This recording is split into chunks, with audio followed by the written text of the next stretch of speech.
태산입니다.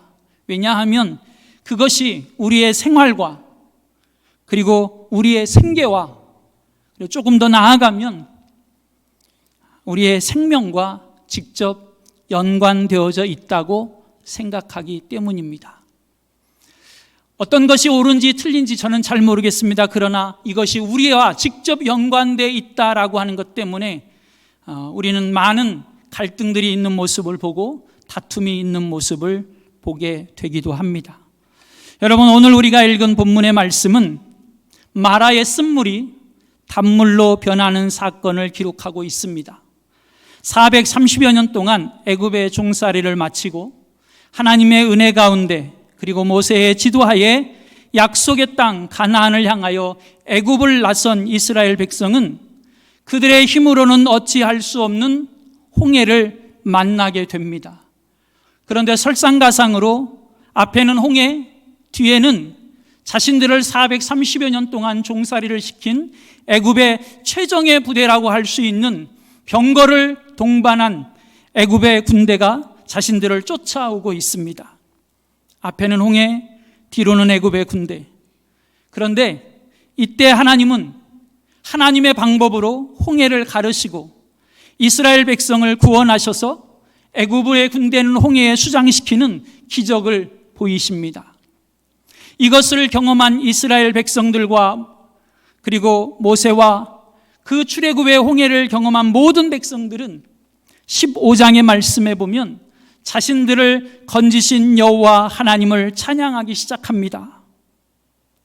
어찌 보면 이스라엘이 애굽에 종살이하는 400여 년 동안은 그들이 까마득해 잊어버리고 있던 모습인지도 모릅니다.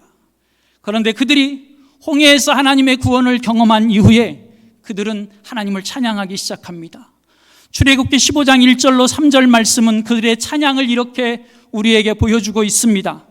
이때에 모세와 이스라엘 자손이 이 노래로 여호와께 노래하니 일렀으되 내가 여호와를 찬송하리니 그는 높고 영화로우시며 말과 그 탄자를 바다에 던지셨음이로다. 여호와는 나의 힘이요 노래시며 나의 구원이시로다. 그는 나의 하나님이시니 내가 그를 찬송할 것이요 내 아버지의 하나님이시니 내가 그를 높이리로다. 여호와는 용사시니 여호와는 그의 이름이시로다. 이것이 홍해를 경험한 이스라엘 백성들이 찬양으로 고백하고 있는 하나님의 모습입니다. 하나님의 은혜입니다. 이렇게 출애굽을 위해서 애굽에서의 10가지의 재앙을 통해 하나님의 역사를 보았을 뿐만 아니라 홍해의 구원을 경험한 이스라엘 백성은 홍해를 건너 수루 광야라는 곳에 들어가 3일 길을 걸었다라고 오늘 성경은 우리에게 가르쳐주고 있습니다. 그런데 문제는 3일 동안 이들이 걸었지만 물을 얻지 못하였다라고 말합니다. 그들은 이 수루 광야에서 3일 동안 걸었습니다. 그런데 물을 찾지 못했습니다. 그들이 물을 안 찾은 것이 아닙니다. 그들은 물을 열심히 찾아 나섰습니다. 그런데 그들에게 지금 먹을 물이 없다라고 하는 상황이 그들 앞에 놓여져 있는 것입니다. 광야에서 물이 없다는 것이지요. 지금 출애굽을 경험한 이스라엘 백성들이 목이 마르다라고 하는 것입니다. 여러분 상상이 되십니까? 우리 잠깐 여러분의 상상력을 좀 동원해 보셨으면 좋겠습니다. 이들은 과연 며칠 동안 물을 찾아 헤맸을까요? 이들은 과연 며칠 동안 물을 먹지 못했을까요? 과연 이들이 지금 수루광야의 3일 길을 찾아 나선 그 시간만 물을 먹지 못한 것일까요? 홍해의 기적을 경험하고 수루광야에 도달할 때까지는 이들이 계속 그러면 충분하게 물을 먹었던 것일까요? 이들은 얼마나 갈증을 느끼고 있었을까요? 말씀을 준비하면서 한번 생각해 봤습니다. 이들은 분명히 출애굽할 때 물을 가지고 나왔을 것입니다. 그러나 어찌 보면 한편에서는 성경이 우리에게 그것들을 구체적으로 소개해 주고 있지 않지만 출애굽을 하는 여정에서 홍해를 만나는 여정에서 그리고 수루광야에 도착하는 시간까지 이들은 준비했던 물을 한편에서는 다 먹었을지도 모르겠습니다. 이들이 마주하고 있는 광야가 어떤 곳인지 아십니까? 오늘 날씨가 참 더웠습니다. 힘드셨지요. 여러분, 오늘 날씨, 서울 날씨 온도가 한 32도 정도 되는 것 같습니다. 여러분, 우리는 32도 그리고 얼마 전에 35도를 경험했습니다. 앞으로 더 더워질 수도 있습니다. 이렇게 더워지면 우리는 힘들어합니다. 밤에 25도 이상 온도가 유지되는 열대야를 경험하면 힘들어합니다. 그래서 밖에서 일하는 사람들 가운데는 열사병 환자들이 생겨나기도 합니다. 과로사하는 일들이 생겨나기도 하지요. 그런데 오늘 이스라엘 백성들이 물을 찾아 걷고 있는 이 수르 광야는 우리가 오늘 만나는 이 기온보다도 훨씬 더 더운 지역입니다. 40도를 육박한다고 그럽니다. 아니, 더 더울 때는 40도가 넘어간다고 그럽니다. 거기는 우리와 같이 건장한 사람들만 있는 것이 아닙니다. 어린아이도 있습니다. 남녀노소가 다 섞여 있는 사람들입니다. 젊은 사람들은 견딜 수 있었을지도 모르겠습니다. 더위도 그리고 목마름도 견딜 수 있었을지 모르겠습니다. 그러나 몸이 연약한 노약자들, 어린아이들은 상황이 좀 달랐을 수도 있습니다. 혹 어떤 이들 가운데는 탈수 증세를 보이는 사람들이 있었을지도 모르겠습니다. 이것이 지금 수르 광야의 이스라엘 백성들이 맞이하고 있는 현실입니다. 마실 물이 없다라고 하는 것이지요. 그들은 수르 광야 3일 길을 걷는 동안, 그리고 물을 찾아 나서서 이제나 저제나 물을 만날 수 있을까 기대하는 마음을 가지고 그들은 한 걸음 한 걸음 옮겨 놓았을 것입니다. 조금만 더 가면 물을 만날 수 있을 거야. 오늘만 더 가면 물을 만날 수 있을 거야. 1시간경만 더 가면 물을 만날 수 있을 거야. 그들은 그 수르 광야를 3일 동안 걷는 내내 한순간도 기대와 희망을 놓지 않았을 것입니다. 아니, 그 기대와 희망을 갖고 이 수르 광야 3일 길을 걸었을 것입니다. 그러다가 마침내 그들은 마라라고 하는 곳에 이르게 되었습니다. 마침내 그들은 그곳에서 한 오아시스를 만나게 된 것이지요. 그런데 놀라운 일은 그들이 그렇게 3일 길을 걷는 동안 온통 기대와 희망을 갖고 조금만 더 하며 찾아 헤맸던, 그러다가 만났던 그 마라라고 하는 오아시스의 물이 그들을 한순간에 절망과 낙심과 실망과 벼랑 끝으로 몰아가고 있다라고 하는 것이 오늘 본문의 말씀입니다.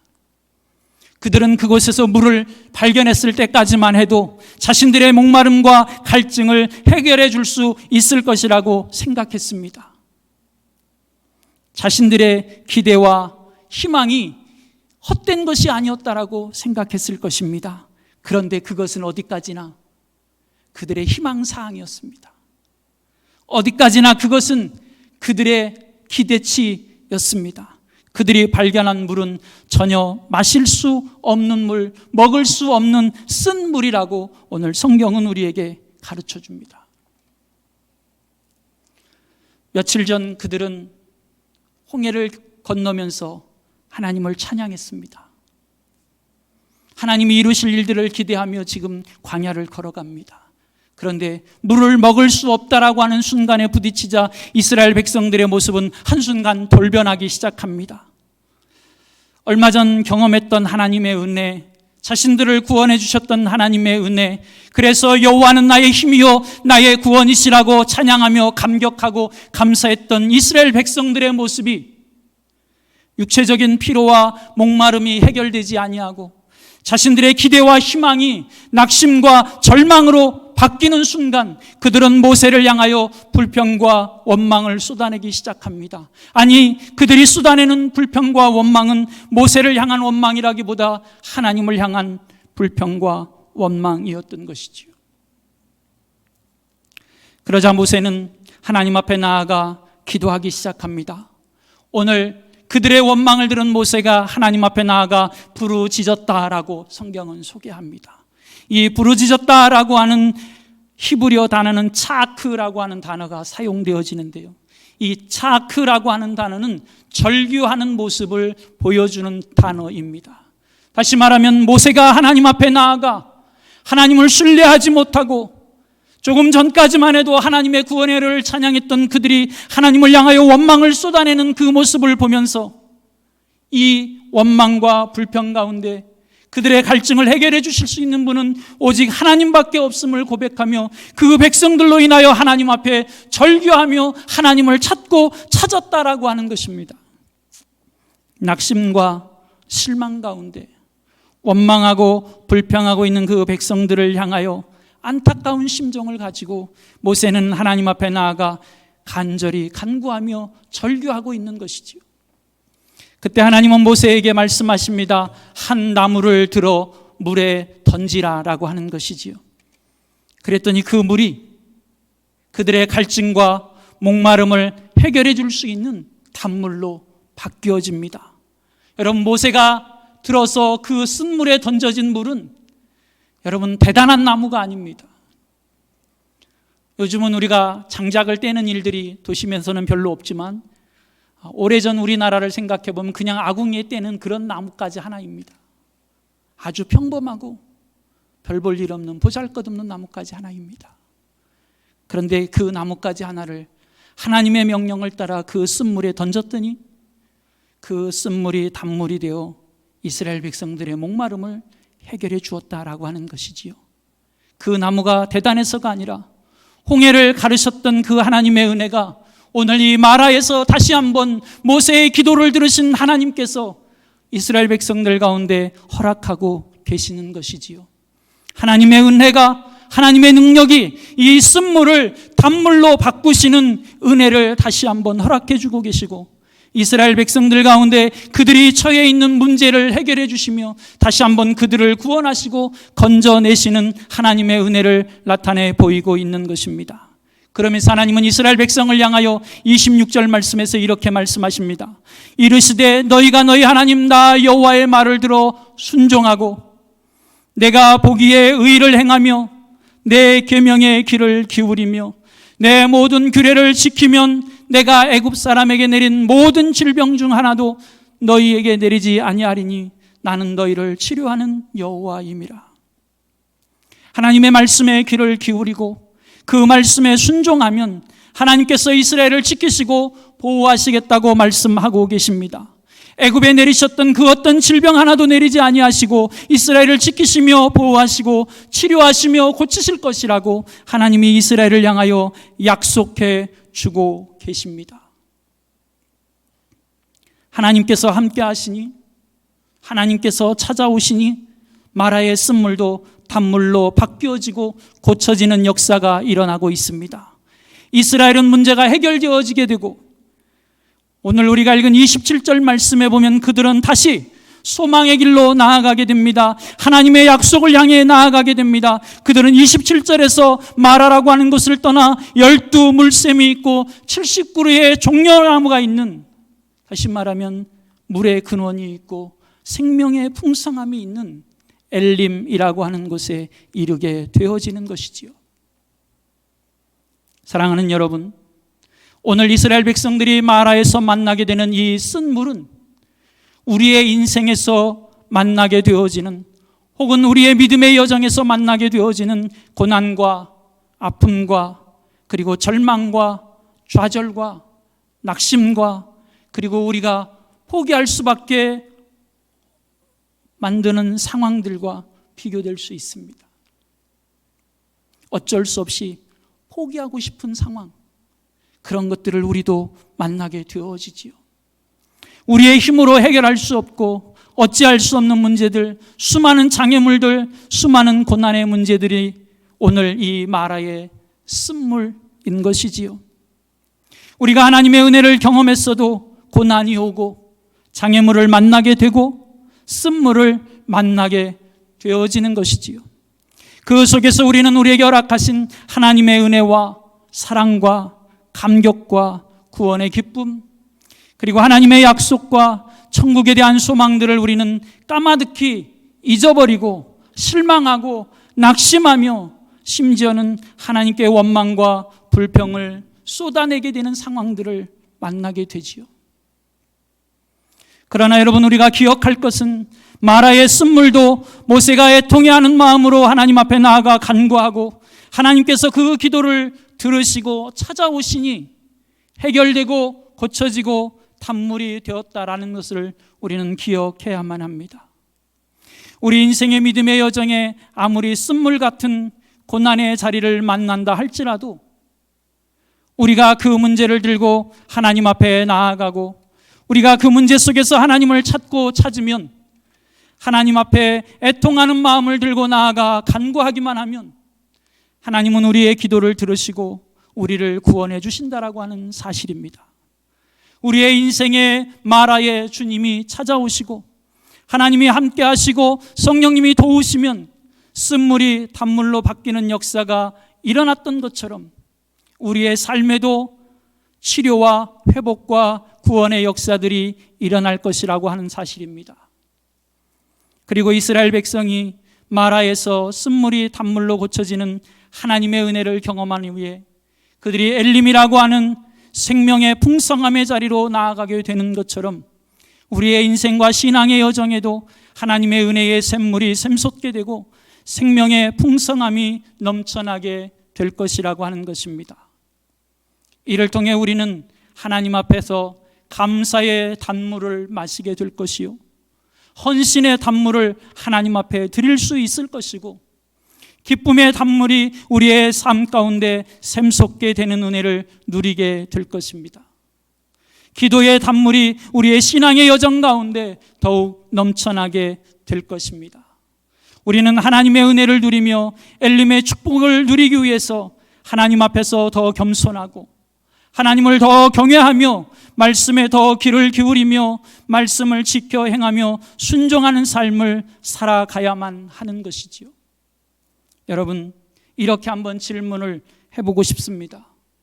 오늘 우리에게는 어떤 목마름과 어떤 갈증이 있는 것인가요? 오늘 우리의 영혼은 하나님의 은혜의 목마름과 갈증이 있는 것인가요? 하나님의 기뻐하심에 대한 갈증이, 그리고 하나님의 동행해 주심에 대한 갈증이 우리 가운데 얼만큼 있을까요? 주님이 함께 하시면 우리 가운데 생명의 풍성함이 있게 된다라고 하는 사실을 기억하십시오.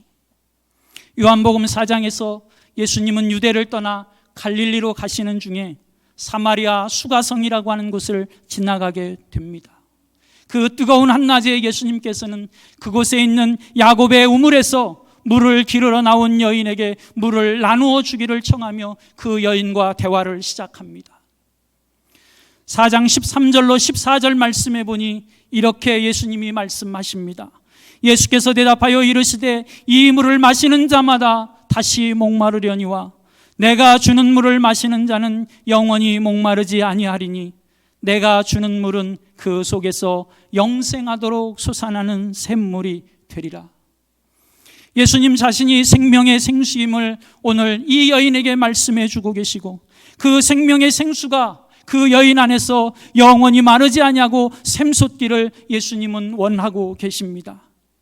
그리고 그것이 이 여인에게 축복으로 만나지게 되어지고, 이 여인은 예수님이 축복하신 대로 마르지 않고 샘솟는 영원한 생명의 생수가 되신 예수님을 자신 안에 하나님의 선물로 모셔드리고 생명의 기쁨을 누리게 되어지지요. 한 사람을 여러분에게 소개하고 오늘 말씀을 마치려 합니다. 30대 초반에 갓난아이 삼형제를 두고 있는 한 젊은 집사님의 이야기입니다. 교회에서 열심히 봉사도 하고 주일이면 반주도 하고 열심히 헌신하는 정말 신앙생활을 너무나 예쁘게 그렇게 해나가는 젊은 집사님이십니다. 그런데 어느 날 이 집사님이 머리가 아파서 병원에 가서 검사를 하게 되어지죠. 의사 선생님이 큰 병원을 가야 될 것 같다고 이야기합니다. 그래서 부랴부랴 큰 병원에 가 다시 검사를 진행하고 청천벽력 같은 의사의 진단을 듣습니다. 뇌종양이십니다. 3개월 정도 가능할 것 같습니다. 갓난아이 삼형제가 있는 그런 젊은 집사님입니다. 수술은 안 되나요? 종양이 있는 부위가 어려운 부위라서 수술도 쉽지 않고 수술 중에 불행을 경험할 수도 있습니다. 그리고 설령 수술이 잘 된다고 해도 좋은 경과는 기대할 수 없습니다. 수술이 잘 되면, 정말 잘 되면 6개월 가능할지도 모르겠습니다. 이 이야기를 들은 젊은 집사님 그리고 그의 가족들의 마음은 어땠을까요? 그 갓난 새 아이의 할머니와 그 이야기를 나눌 수 있었습니다. 이 이야기를 듣고 교회는, 가족들은 방법이 없었습니다. 그래서 하나님 앞에 기도하기 시작했습니다. 온 교회가 이 젊은 집사님을 위해서, 그의 가정을 위해서 중보기도팀에서, 그리고 시간이 될 때마다 온 교회가 합심해서 기도하기 시작합니다. 그리고 의사가 어렵다고 하는 그 수술마저도 하나님께 내어 맡기고 수술을 선택했습니다. 참으로 다행스럽게 수술이 정말 잘 됐습니다. 그 위험하다는 수술이 하나님의 은혜로 잘 맞춰진 것이지요.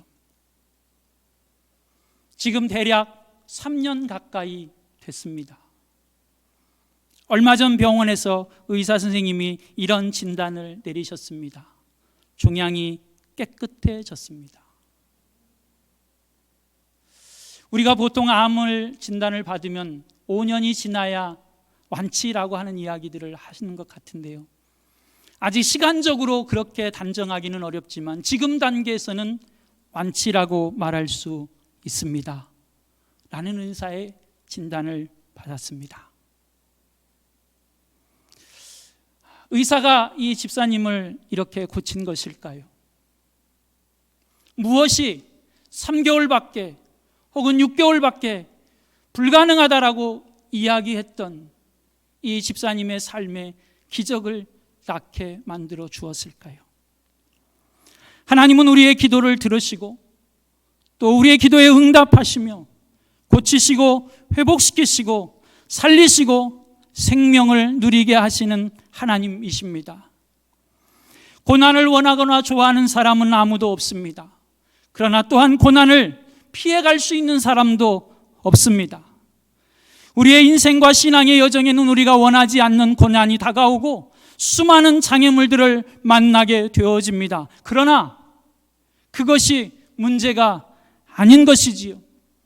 고난이 문제가 아니고 장애물이 문제가 아니고 문제가 아닌 것입니다. 우리는 나를 구원하시는 하나님을 신뢰해야만 합니다. 고난의 순간에도 우리와 함께 하시는 하나님의 은혜를 기억해야만 합니다. 우리의 기도와 우리의 간구에 귀를 기울이시며 응답하시는 하나님을 우리는 기억하고 그 하나님 앞에 나아가야만 합니다. 우리에게 약속의 땅, 영원한 생명의 자리로 인도하시는 하나님이 지금도 나와 동행해 주고 계심을 우리는 기억하고 나아가야만 하는 것이지요. 그리고 그 하나님의 은혜에 감사하고 찬양하며 영광을 돌리기를 소망합니다. 그리고 하나님의 말씀 앞에서 더 겸손히, 더 순종하며 주의 말씀의 법을 따라 거룩한 하나님의 자녀로 살아가야만 하는 것입니다. 그리하면 우리가 만난 고난의 쓴물을 고치시고 그리고 회복시키시는 하나님께서 고난의 쓴 잔을 단물로 바꾸시고 하나님의 은혜, 축복의 자리에서 우리에게 생명의 풍성함을 누리게 하실 것입니다. 오늘도 우리를 마라를 지나서 엘림으로 이끄시는 하나님의 은혜와 하나님의 축복이 우리의 삶 가운데 넘쳐나게 되어지기를 간절히 소원합니다. 이 밤도 엘림의 축복이 저와 여러분 가운데 있게 되어지기를 간절히 소원합니다.